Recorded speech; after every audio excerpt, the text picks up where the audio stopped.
You're listening to the Lawyers with Purpose Practice Success Podcast, hosted by Lisa Rozier, featuring attorney Dave Zampano, along with frequent guests. Whether you're a seasoned estate planning attorney, an attorney looking to add estate planning and elder law to your existing list of practice areas, or you're just starting out, this podcast will give you a solid plan for success. Listen now as Dave and his guests share their personal journeys to practice success and the insights they learned along the way. Hello and welcome to the Practice Success Podcast. I'm Lisa Rozier, joined with Dave Zampano and guest Phil Miner, who is actually with us at Lawyers with Purpose. He is an accountability consultant, and today we're going to be talking about one of the most impactful tools in our toolbox, the 5 key focusers. Hi, Phil. Thanks for joining us. Thank you. It's wonderful to be here. Hey, Phil, let me ask you a question. For someone listening to this, what is an accountability consultant? The accountability consultant really helps them focus on what they're trying to accomplish and keeping them to their commitments, and also helping guide them to making the right commitments and the right goals to be able to get to where they want to be, utilizing the LWP systems and processes.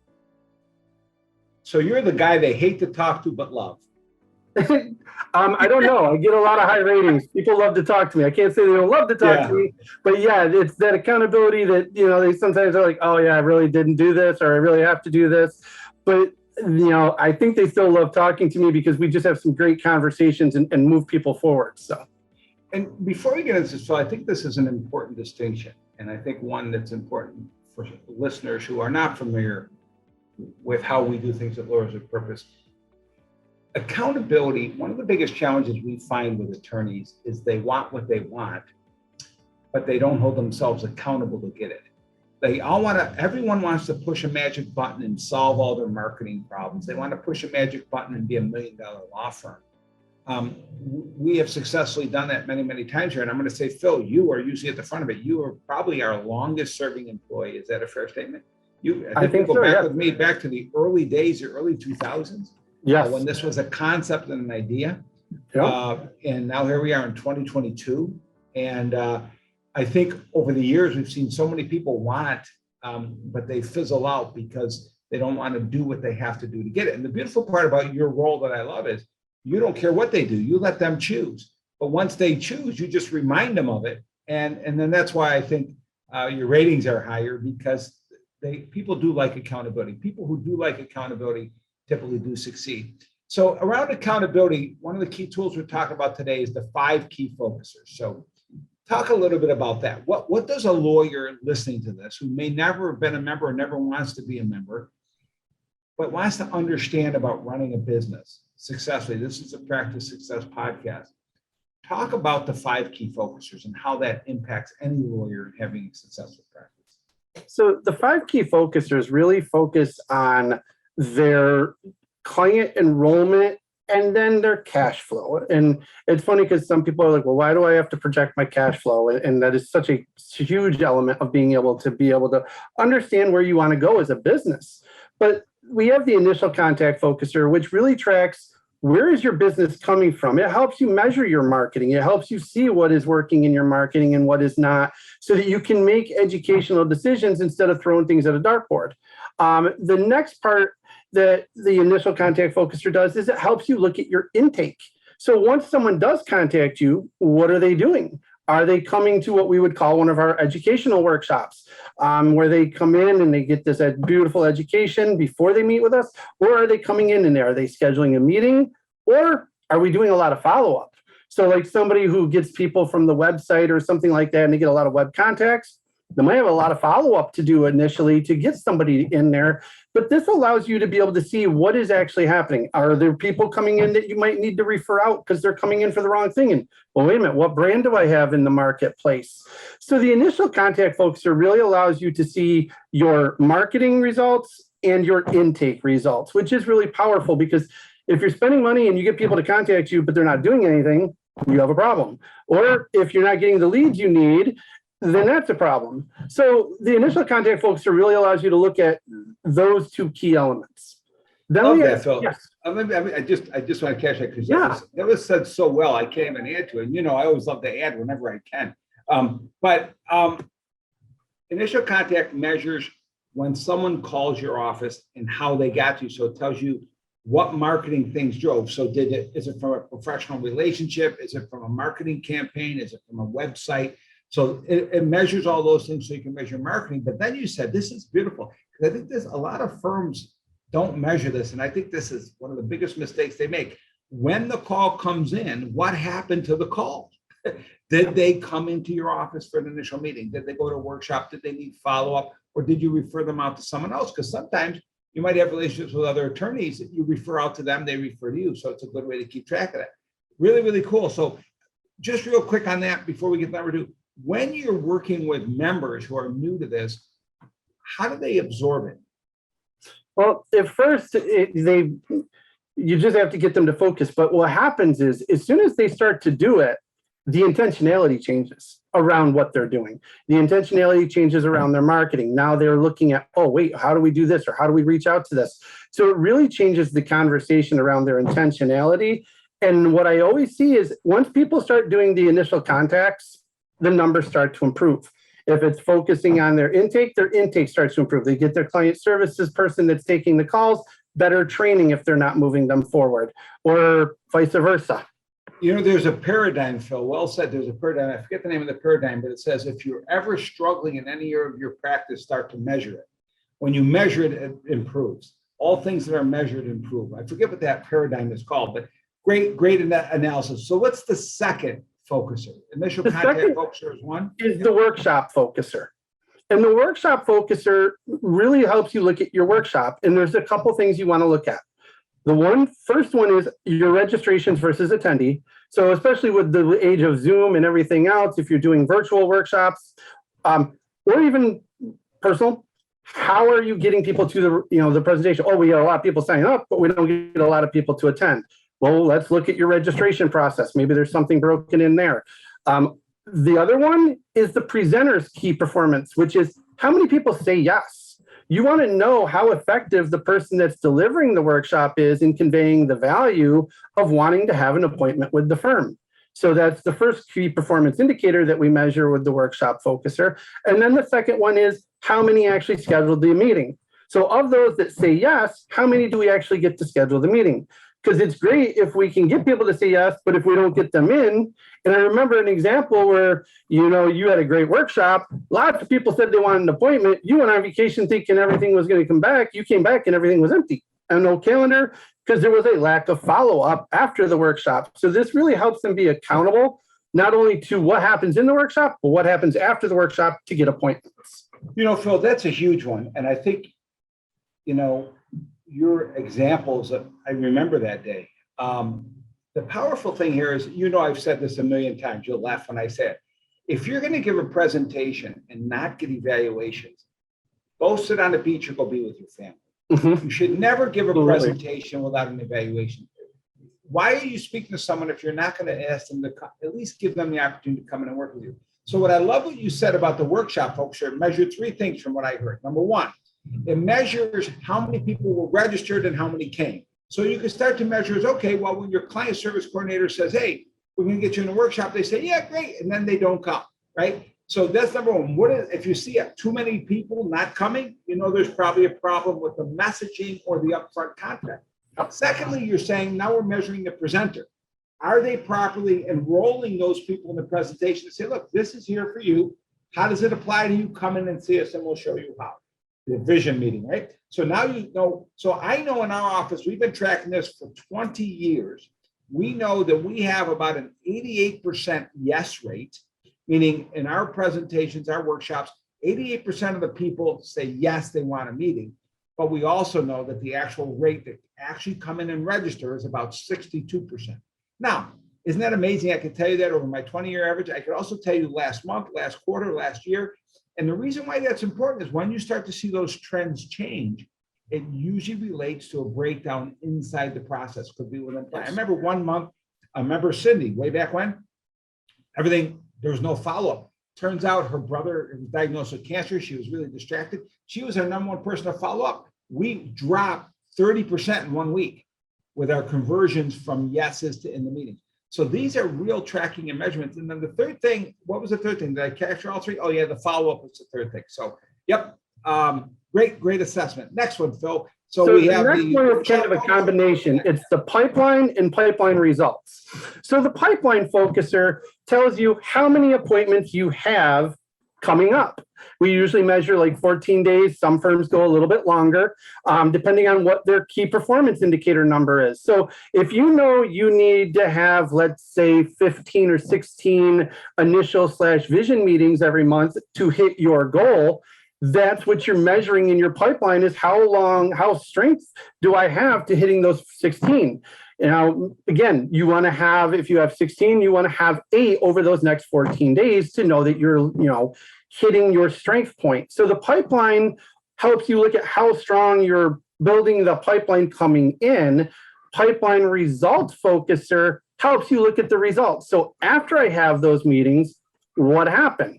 How many people either canceled or no-showed? Of the people that did come, how many retained me? How many am I following up with that said, well, let me think about it? And then how many people said no? And so that's really key because one, it gives you your retention rate. And when you look at those that retained you, you can see the fees. So this helps you look at your average fee, which is really incredible because the higher your average fee, the less meetings you need to be able to hit your revenue goal, and allows you to be able to better manage your time and your time templates. But the key there is also am I closing people? How many people just kind of get comfortable and they don't ask for the sale? They get, this goes into our whole strength finders and things like that. The learners will get so caught up in the conversation, they may actually forget to close at the end. So this helps us look at, do they have an issue with retention? Do they have an issue with their average fee? Their scheduling process? It really allows them to look at and make sure they're getting the most out of those people that actually come in and meet with them.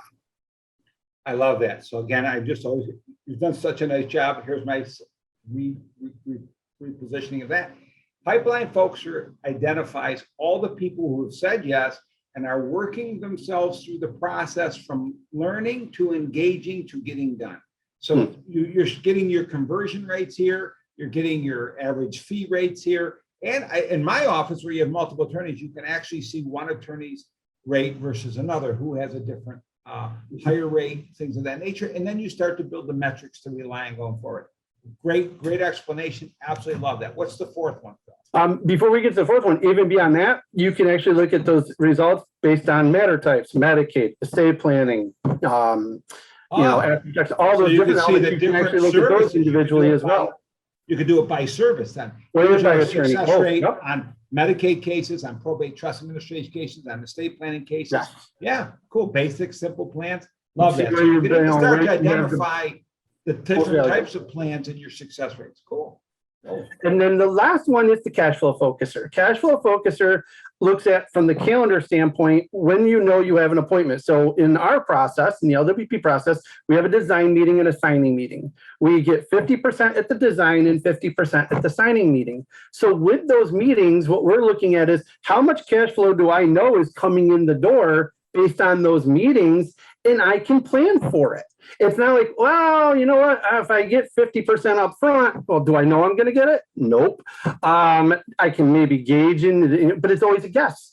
This is a solid projection of what you can anticipate coming into the bank by using the cash flow focuser, by knowing what you're bringing in those scheduled appointments in the future. Phil, if I had a guess, this is the hardest part for lawyers to swallow, right? Lawyers are not accountants. Is that a fair statement? They struggle with understanding books and cash flow. Cash flow is king, right? You've heard that. Books, right? The Wolf of Wall Street, right? Cash flow is king. The cash flow focuser is really important. So let's go back to the beginning. There was the initial contact focuser, right? Then there's the workshop focuser, the workshop results focuser. Yep. Then the pipeline focuser, the pipeline results focuser. And now the cash flow focuser. Here's my experience. Let me tell you, and again, I'm going back to the early days over the years. Here's the number one challenge I've always had with lawyers, and I'd love your feedback on this. Many lawyers say, you know what, I'm going to collect a fee at the initial meeting. Our process is get the engagement at the initial meeting, which we call the enrollment. and then schedule the design and the sign meeting for 50% of the payments. What is your experience in working with attorneys over the years who have struggled with that and overcome it, and some who have struggled and have not? It's funny because some of them, when they have the fee, it's another hurdle for them just to get to the engagement agreement, because now the person's got to be able to pay for it up front. Some people, but it's because it's a relationship system through the initial contact, through the workshop, through the meeting, that we're confident that if we schedule the design and the signing, they're coming. It's not just, oh, well, they signed the agreement, but now they may not show up. They might not do this. We're really confident once they go through that agreement, they're going to come in. But now you can project. It's not, and which is nice because when you have your client services coordinator, they can make sure the calendar is got enough appointments to hit cash flow. And it allows you to be much more confident about hitting cash flow and takes the roller coaster effect out of your firm as well. You know, Phil, really key points here. And I know there's might be attorneys listening that feel strongly that you got to get the fee at the first meeting. That's okay, because we've always said, you know, the LWP process allows you to adapt it. But what we always recommend is don't take the fee. Even if you collect the fee, don't earn it until those other meetings. Because why? If the person doesn't come in, you got to refund money that you've already put into your operating. And here's the other thing that we've defined. We actually have attorneys, and this is really, really cool with the cash flow focuser, is that you can see your cash flow out as far as you have clients scheduled.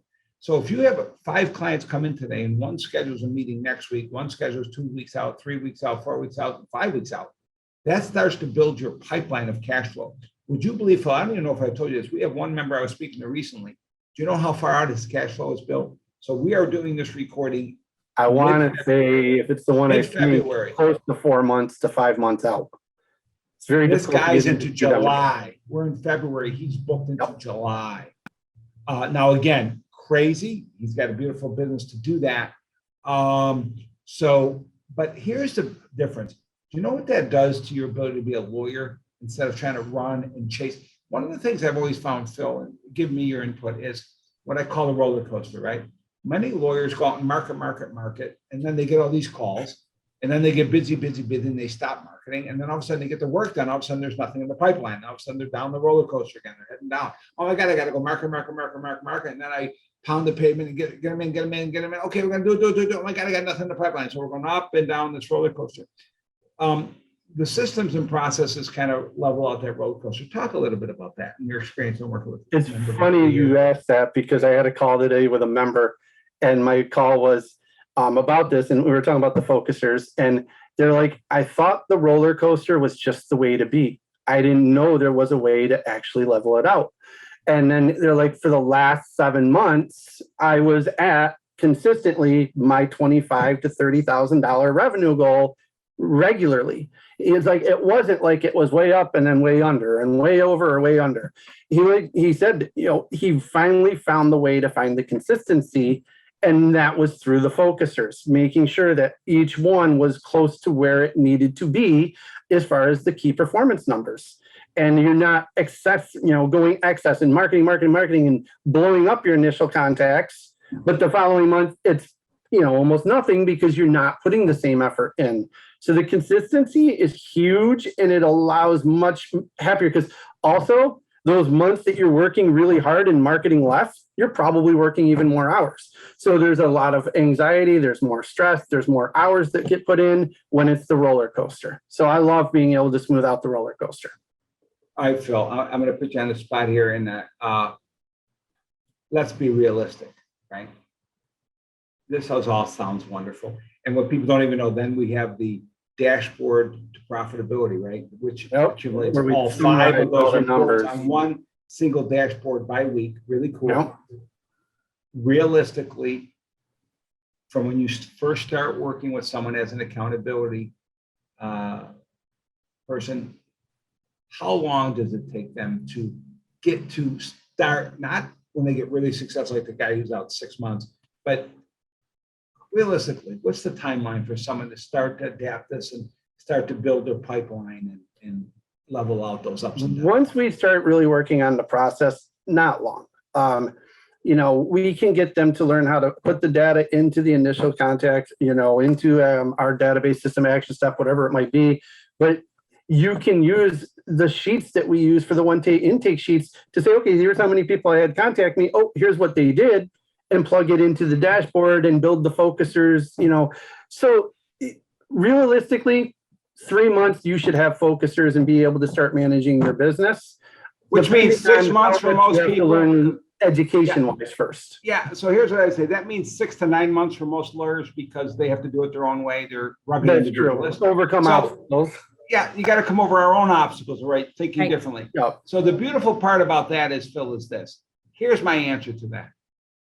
3 months, whether it's 3 months or 6 months or 9 months, my question is 3 months, 6 months, and 9 months going by? Absolutely.